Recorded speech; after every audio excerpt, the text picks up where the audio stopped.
it's your birthday. We gon' party like it's your birthday. We gon' sip Bacardi like it's your birthday. What's happening, everyone? Welcome back to the channel. Hope that you're doing well. And yes, because of the intro song, yes, because of the song that we're doing today, it is my birthday. It is my 30 something? I don't know. I lose count. It is my birthday today, July 11th. What? Isn't that crazy? So listen, I was like, last year, and I think even 2 years ago, I had remembered this song because I'd always wanted to do it. Of course, you got Björk in here, so I mean, yeah. And you guys have been mentioning the Sugarcubes as well in the comments. So I always had it in mind, but I was like, wait for my birthday. It just makes sense. Well, I missed it last year, but this year we're doing it. So this year we're listening to "Birthday" by the Sugarcubes. This is off of their 1988 release, "Life's Too Good." Like I mentioned, this is where Björk, I believe, began in this band. They are from Reykjavik, I believe they are. Yeah, they're all from Iceland. So let's go ahead and give this one a go, huh? Hope that you guys are having a lovely day. Thank you, as always, so much for being here. I appreciate you just showing up. Even if you don't like the music, I appreciate you being here. You probably didn't even know you're here for my birthday, but you're welcome to stay. I left the cake out here for you. I'm currently grilling. As a matter of fact, I shouldn't be here. But this cake on the right, grill on the left, bathrooms down the hall. None of that is true, but thank you so much for being here. Let's go ahead and get into it. Birthday, the Sugarcubes. Ba-boom!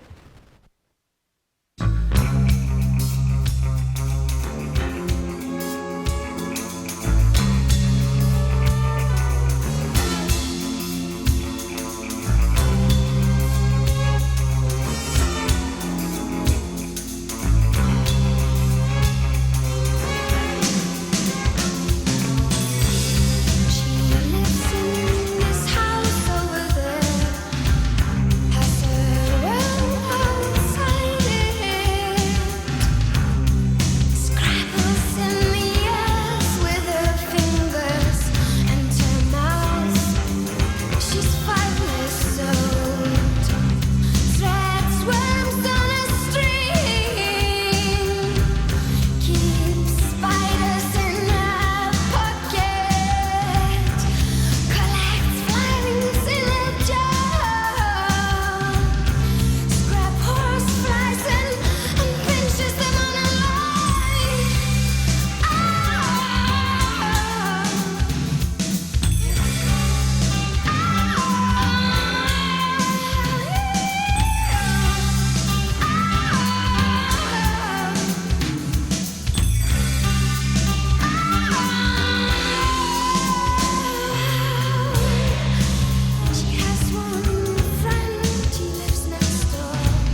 right. So I had never heard or listened to the Sugarcubes before this, so I didn't know what to expect. But this is some sort of like dream pop, almost shoegazy kind of Cocteau Twins kind of mix up, or at least genre wise, which is really cool. So obviously, I'm here for Björk, right?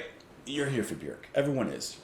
But let's not take away from the rest of the band. I really love the cool spots of trumpet that are in here. Trumpet's going to be played by, hold on, let me pull up their names. Einar. Einar is playing the trumpet, and I just love those little glimpses that play through. It's like these little cool breezes that play throughout the track. I also like the drumming as well. The drumming was this perfect little pocket of rolls on the toms and of course some hits. And then you even had some what sounded like reverse snares that were played later on. So there must have been like a trigger somewhere as well for them to play on with the drums. That'd be, and I'm sorry if I mispronounce any of these names because I'm going to. Sig trigger? I'm going to say Sig trigger on the drums. I just really like the movement of the drums. It's a simple pattern. Bum, bum, da bum, bum, bum. But there's a certain kind of swing and drive to it, along with the atmosphere from the trumpets. I thought felt nice. The bass line stayed pretty much constant the whole time, as did the drums, but that creates this kind of hypnotic nature to it. And from that, Björk just continues to sway her with her words. And even if you don't understand exactly what she's saying, because I wasn't looking at the lyrics for half of it, and I didn't really understand what she was saying, but it's the movements, it's the motions with her voice that you have to allow yourself to be swayed by. And I think that Björk makes it really easy because this is really pleasing to listen to. And like I said, you're here for her, but I would imagine, even though this was a great song, if the rest of the album is like in this vein and at this high quality, then I think that this album stands on its own merits, you know, even without Björk's name behind it. I think that's really cool. The bass line and the monotony of it, and I mean that in a good way, it kind of reminded me of The Cure and the way that they would play their bass lines, just kind of continuing it over and over again, but it's really the shuffle that happens around it that makes it so special. Now, I just really like the atmosphere in here. It's really good. The lyrics. She lives in this house over there, has her world outside it. Scrabbles in the earth with her fingers and her mouth. She's 5 years old. Threads worms on a string, keeps spiders in her pocket, collects fly jars or fly wings in a jar, scrubs horse flies and pinches them on a line. Can I tell you, this sounds like me when I was a kid. So from what I can tell, we're getting like a view into perhaps her childhood, or they're just talking about some, unnamed person, a fictional person. But I like the observational nature of this. She lives over there, has her world outside of it. So they mention the house, but she lives, in a sense, outside. She plays outside all the time. And what is she doing? She's collecting fly wings in a jar. She's keeping spiders in her pockets. She's just being a kid. She's just loving nature and playing with bugs and stuff. And I don't know about all of us, but I definitely did the same thing all the time here. I'd be going outside catching lizards, and you make them open your mouth and put them on your ears like earrings. And I would catch fireflies when there are fireflies in Florida, because I have not seen fireflies in a long time. I would catch spiders. I would do all that stuff, and I would put them in jars and just watch them interact with each other and stuff. I mean, this is just a beautiful, like, observational track. She has one friend. He lives next door. They're listening to the weather. He knows how many freckles she's got. She scratches his beard. She's painting huge books and glues them together. They saw a big raven. It glided down the sky. She touched it. That raven's coming on down. Today is her birthday. They're smoking cigars. How old is she again? She's 5 years old. Her friend next door has a beard. I'm going to have to read deeper into this one. Smoking cigars. He's got a chain of flowers and sews a bird in her knickers. They're smoking cigars. They lie in the bathtub. A chain of flowers. Let me read about this song. Interesting lyrics here. Unless I'm missing something, this is not as positive and dreamy as I kind of thought. There must be something going on here. Hold on. Okay, here we go. Björk quoted in Martin Aston's Björkography. That's a really Cool name. It's a story about a love affair between a 5-year-old girl, a secret, and a man who lives next door. I was always changing my mind about the lyrics or what the lyrics should be about. I had the atmosphere right from the start, but not the facts. It finally ended up concentrating on this experience I remembered having as a little girl, among many other little girls' experiences. It's like huge men about 50 years old or so affect little girls very erotically, but nothing happens. Nothing is done, just this very strong feeling. I picked on this subject to show that anything can affect you erotically, material, a tree, anything. Okay, so it's taken from another point of view in which there's this kind of naive innocence to it. All right. I kind of understand it a little bit more now that Björk has, taught me the facts, showed me something. It's almost like Leon, the Professional. What a great movie! What was it Reno, Portman, Old Man? That's a classic movie. That's probably the first serious movie I watched. I want to say when I was a teenager. That actually got me into film for a really long time. Man, I used to watch that movie all the time. But it's kind of like the relationship between Portman and Reno's character, right? Like, there's this, definitely more from Portman.